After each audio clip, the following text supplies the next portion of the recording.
Alright, I saw the post on the forum regarding using a TEC or a Peltier to reflow emitters, and I thought it was a creative idea, so thought I'd show what it would look like if you did just that. What we have here is a blank PCB from one of my 3 XML modules, and it's thermally attached using some thermal tape. This is actually a Parker Comerix Thermattach tape with the module just taped down to this TEC, which happens to be a Melcor.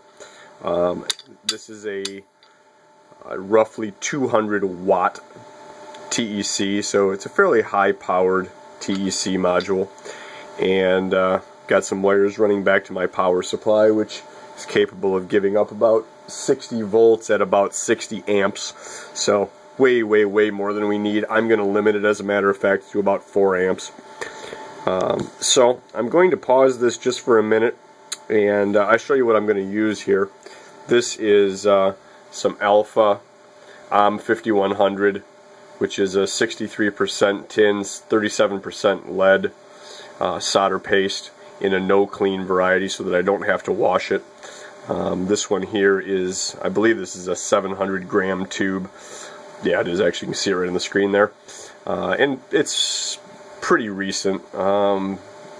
Manufactured, expires. Actually, this one expires pretty soon, but that's fine. It's kind of my lab paste.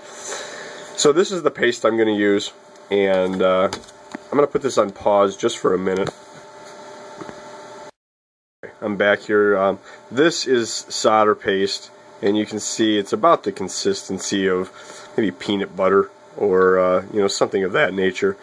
And what this is it's a mixture of very tiny balls of solder, and it's mixed with flux, so that you don't need to use wire solder at all. We're just going to use the paste.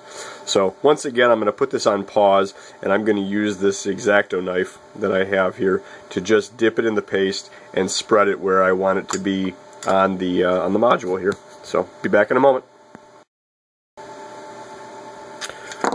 Okay, so I spread some solder paste on this emitter locations pads and on this SOD 89's pads, and as you can see, you have to be real careful with it. The nice thing about solder paste is that it's pretty heavily fluxed, so the solder tends to snap back onto the electrical contact points as it heats up anyway, so you don't have to be super careful, but you also don't need a lot of it. There's just enough here to basically get the emitter to stick. There we go, my camera just focused really well.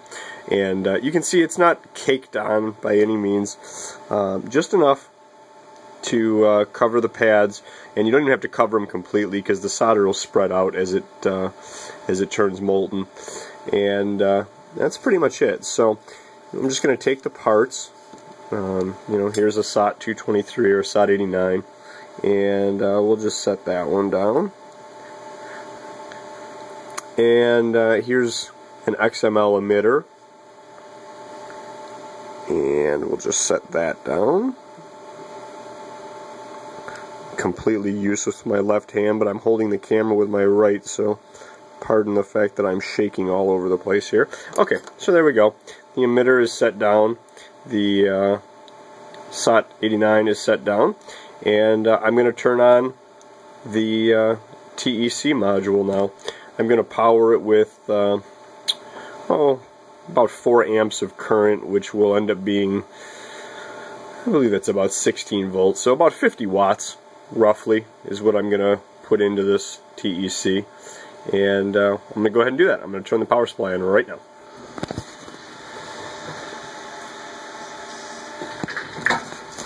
Okay, power supply is on, which means that the TEC is beginning to heat up. And it won't take long. With 50 watts being poured into that, it's going to heat up fast.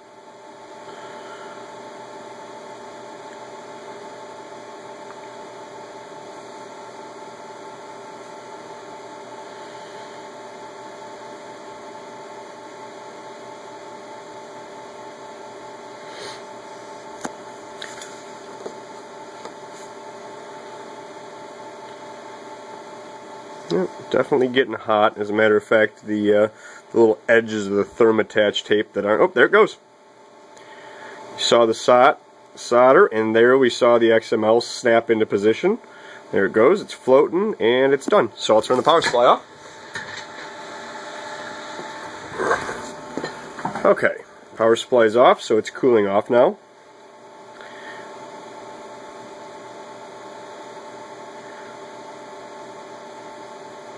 And that is about as perfect as you ever want to be. Look at those nice shiny joints on the edge of the XML and on the SOT. It's actually quite nice. It worked very well. I wasn't really sure how it was going to go over, but it seems to have worked out very, very nicely.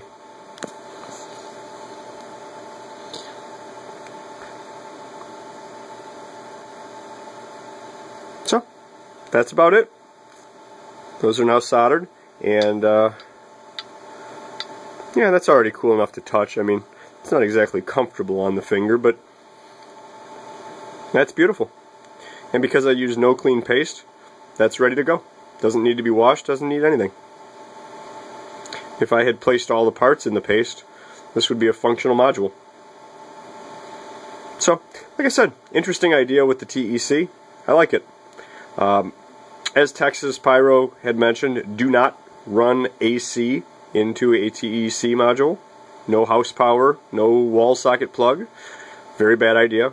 They're strictly DC devices, and not exactly sure what would happen. You'd probably heat both sides of the TEC, and with that kind of voltage, you'd almost for sure blow it to pieces. It would probably literally break apart from that type of voltage, because the junctions just wouldn't be able to take it.